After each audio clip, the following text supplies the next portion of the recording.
Okay, so World Cup Day number 19, and today is obviously a really sad one for me. Obviously, Portugal are out of the World Cup, and as you might imagine, I'm completely heartbroken.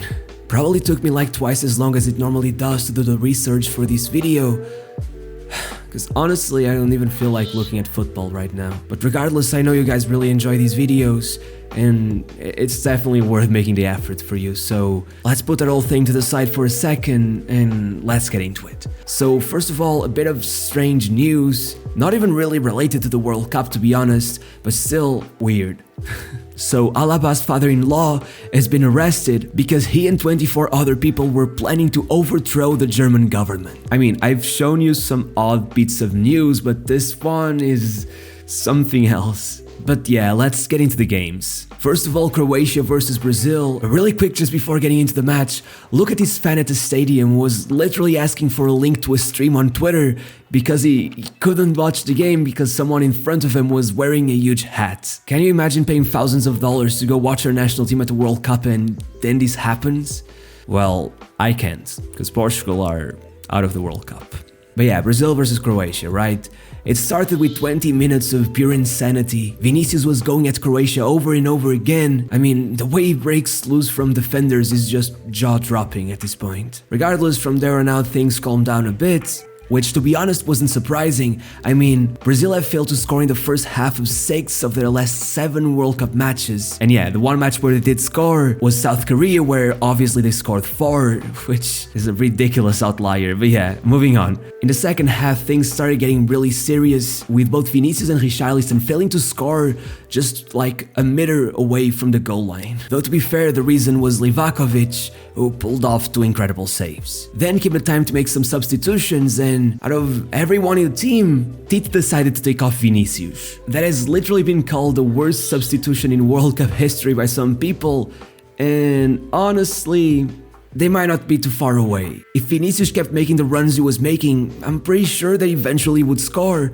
so it was a strange decision to say the very least. Regardless, after a few more saves from Livakovic, we went into extra time despite the fact that Croatia had not yet registered a single shot on target. And it was there that with a vicious 1-2 with Paquetá, Neymar sliced through the Croatian defense and got the first goal. It could have been the biggest goal of his career, like one for the history books. I mean, despite being the goal that could have taken them to a World Cup semi-final, it was also the goal that brought Neymar on level with Pelé as Brazil's all-time top scorer. It would have been incredibly poetic if this had been the goal that saved Brazil's World Cup run. But unfortunately for the Brazilians, Croatia had other plans. One deflection from Marquinhos with 5 minutes on the clock, and they tied the match. Croatia had literally never scored a goal that late into a World Cup match. I guess it was their destiny. And if that doesn't convince you, maybe the fact that they have only been in the lead for 46 minutes throughout the whole tournament but are still going to make it to the semi-finals will convince you.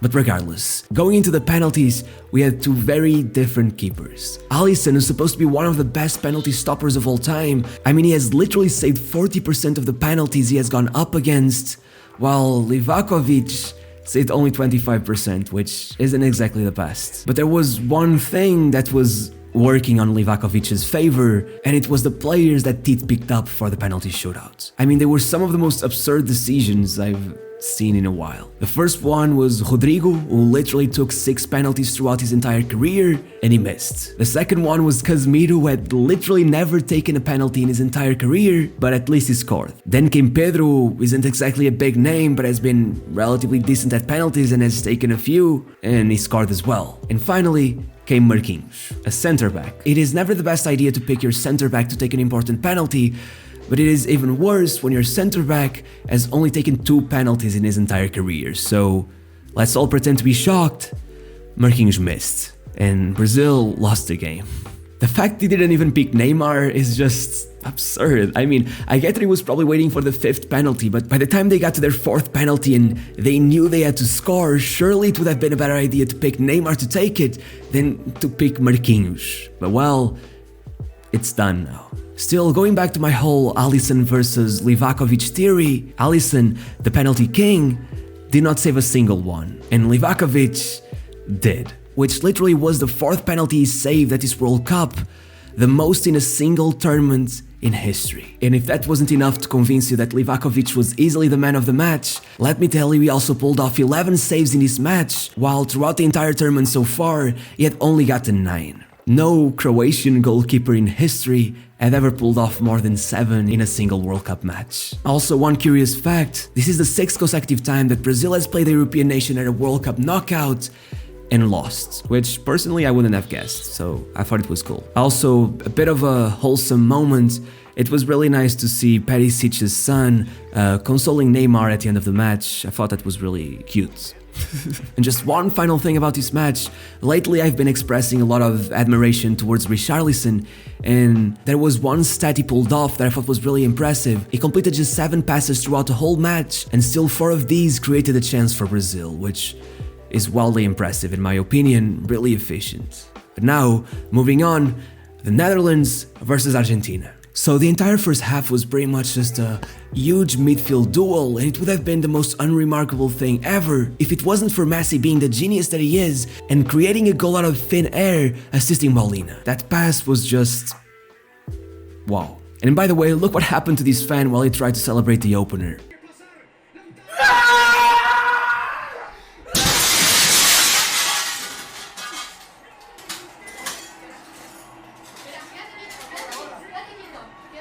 Regardless, after that it was more of the same until the 71st minute, when Dumfries messed up and unnecessarily gave a penalty away, which of course Messi converted, allowing him to tie Batistuta for the most World Cup goals ever by an Argentinian player. Still, one thing about that penalty, don't you think it's really weird how, for some reason, the referee just completely ignored the fact that there were players in the box? I don't know. There has been some weird refereeing in this World Cup, and this really stuck out to me for some reason. Regardless, one more funny bit, I guess. It was soon after the penalty that this guy decided to tweet this, which obviously went viral as Weghorst pulled off 2 goals in the 18 minutes that were left in the game. First through an incredible header, which by the way was literally his first shot at the World Cup, and also the Netherlands' first shot on target in the whole match. And then in the very last minute of the match, Koopmeiners surprised the entire Argentine defense by slipping the ball in between them from a free kick. It was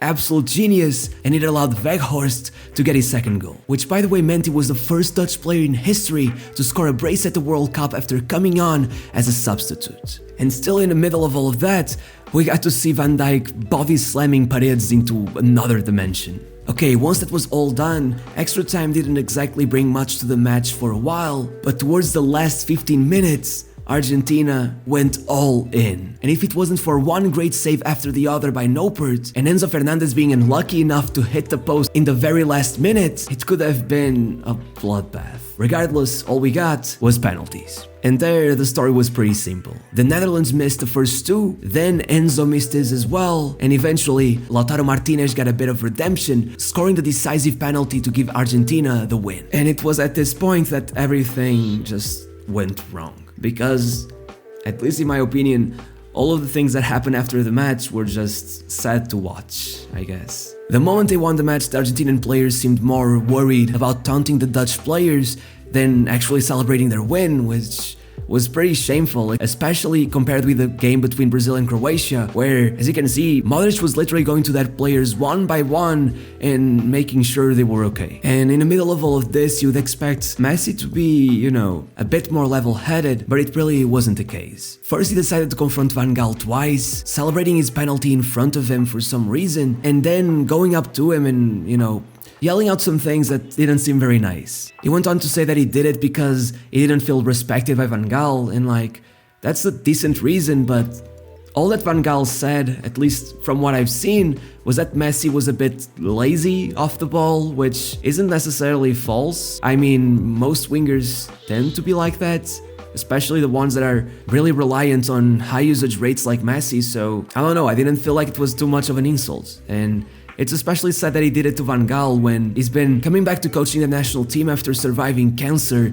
as a 71-year-old, only to get knocked out by Argentina on penalties again, which had already happened in 2014, which, by the way, were the only 2 times he got knocked out, since he literally never lost a World Cup match over the 90 minutes while coaching the Netherlands. It's just unfortunate that it had to be like this. I wish things had gone a bit smoother. And then to make it even more tense, while Messi was doing his post-match interview, a few of the Dutch staff members walked by and he decided to start yelling at them. And it wasn't exactly nice words. He apparently said, "What are you looking at, clown? You look dumb. Keep walking, you clown." It's just not what you want to see from a player like Messi. And by the way, one fun fact, which I guess is the most interesting thing we can actually take from all of this, the whole celebration he did, he put his hands up like this, is probably a reference to Riquelme, who used to celebrate most of his goals like this. And well, that must be some kind of subliminal message to Van Gaal as well, as Riquelme is literally known for repeatedly saying that Van Gaal is the worst coach he ever had. So there's that. Also, one final thing, as you might imagine, with all this turmoil, this ended up breaking the record for most bookings in a World Cup match, with 17 cards being shown, 16 yellows and 1 red, which beats the famous Battle of Nuremberg, though that one was surely much tougher regardless of the number of cards. And yeah, now it's time to talk about Portugal. As I said, I'm completely heartbroken, and it's mostly because there were so many chances wasted. We got so many opportunities to score. I mean, I guess I'll list them. There was a header from Felix just 5 minutes in, but Bono pulled off a great save and, well, it didn't go in. Then around the half-an-hour mark, Felix gets his shot off, but it gets deflected and nearly grazes the crossbar. And then it was at that moment that well, unfortunately for me and most Portuguese, and as Eddie scored. What can I say? Many people are saying it was a mistake by Diogo Costa. In my opinion, it wasn't. I think it was the right decision to try to get the ball, and I feel like the only reason he didn't manage to get to it was because Ruben Dias got in his way. Regardless, I still feel bad putting the blame on Ruben Dias. It's just something that happened. Very quickly though, there's a lot to be said about this goal. It was En-Nesyri's third goal of the tournament, despite the fact that he only had 3 shots on target, which, well, is like 100% efficiency. And it also made him Morocco's all-time top scorer at the World Cup, which deserves a lot of praise, obviously. Still, let me continue listing the opportunities we got. Still in the first half, Bruno Fernandes hit the crossbar with an incredible volley, which honestly could have been the goal of the tournament. It was really unfortunate. Then Gonçalo Ramos, the hero from the last match, gets like the most perfect cross. He's completely unmarked, and still he somehow sends it out wide. Just minutes after that, it was Bruno who nearly grazed the crossbar with an incredible shot, and towards the end of the game, it got even worse. After a quick 1-2 with Ronaldo, Felix pulled off the perfect shot from a diagonal, and somehow Bono still got it. I mean, praise to him, incredible performance, like, there's no way I can hide the fact that I'm obviously really sad about it. Then, one more, Ronaldo got the kind of chance that 2 years ago we would have buried every single time, but this time around, unsurprisingly, he couldn't get enough power on it and Bono saved again. And finally, just to really mess with my head, Pep got the perfect opportunity at the far post. Any other day it would have gone in, but this time around he sent it out wide. And that was it. We were out of the World Cup. There's no denying we were very unlucky, so unlucky, like, that's football. Sure, I could complain that 8 minutes of injury time weren't enough, and maybe a few other things, but it doesn't matter. We had plenty of time to win it, and we didn't. Morocco did. So props to them. They've been amazing throughout the whole tournament, and regardless of how exciting their football isn't, or is not, they're in the semi-finals, and that's an incredible achievement. They are literally the first ever African team to make it there, which is really cool. Finally, of course, a few stats. This was Ronaldo's game number 196 for Portugal, the most any player has ever played for a national team. It's been 19 years now that he's been representing Portugal. And I guess all of that only makes it even more depressing to see him walk down the tunnel completely suffocated, just crying his eyes out. Yeah, this is a man who left a mark in my childhood, being Portuguese and all. I mean, it's so depressing to see him go out like this. I really wish that we could have finally pulled this off. Seeing him walk out for the final time with a trophy in hand would have been incredible, but unfortunately, it wasn't possible. However, I guess a bit of hope for his fans and all the Portuguese watching. His sister actually posted this.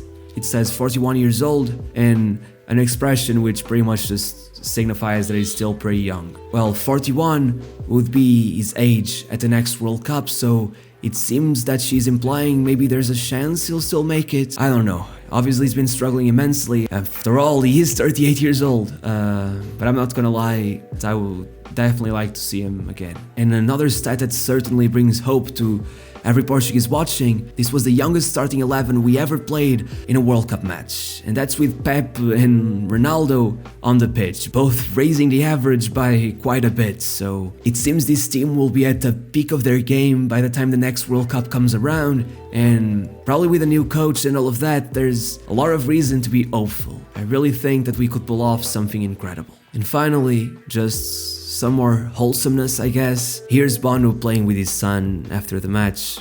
Again, kinda cute. So the final match of the day, England versus France. It was the big fixture, huh? And well, 60 minutes in, Tchouaméni pulled off one of the goals of the tournament. A 30-yard thunderbolt with pretty much no preparation. He really is a special player. From there on out, well, 5 minutes later, Kane missed a one-on-one with Lloris, who would have an amazing performance, saving another shot from Kane, as well as one from Bellingham before the 52nd minute, when Tchouaméni would take center stage again, this time around giving away a penalty which Kane would score. Just like Neymar, this goal put Kane on level with Wayne Rooney as England's all-time top scorer. Regardless, right in the next play, Rabiot almost scored, and then the match went crazy with 3 incredible chances, one for Maguire, one for Saka, and then one for Giroud, but all 3 ended up missing. However, Giroud made it up to the French fans by scoring less than 1 minute after his miss with an incredible header, a classic Giroud type goal. It has to be said, in the absence of Benzema, Giroud has been outstanding. Is literally only the second player in history aged 36 or higher to score 4 goals in a single World Cup tournament. The only other one was Roger Mila. The only other one was Roger Mila in 1990. Though, to be fair, and I know I've mentioned him quite a lot, it was 38, which is even more impressive. Still, things didn't calm down, and 2 minutes later, England gets another penalty. And this was the key moment of the whole match. Kane walks up to the penalty spot, and you have to realize this was a serious legacy moment for Kane. He's internationally known as a serial bottler. Deserved or not, that's his legacy. And England has been his only chance at a trophy. And after missing that one chance in the semi-finals against Croatia in 2018, he had no space to miss this penalty. But no joke, he sent it into the stands. I cannot imagine how he must be feeling right now. It surely isn't pleasant. Still, to finish out the match, Rashford nearly scored through a free kick, but regardless, it didn't go in. So, France won. So the semi-finals will be France versus Morocco and Croatia versus Argentina. I tell you one thing, the way this World Cup has been going, it wouldn't surprise me if both Morocco and Croatia made it to the final. It's been unbelievable. But still, I can't forget to say one last thing about France's match. I gotta give one quick shout out to Griezmann. What a player he still is. He has the most expected assists in the tournament, and now the most actual assists out of anyone, which obviously is much more important. But also on top of all of that, he's the player with the most chances created. He's been unbelievable. The fact some people really believe that he's completely washed, insane. But yeah, I guess that is it for today. And despite my mood not being the best, I hope I still made all of this enjoyable for you. See you in a few days. Bye.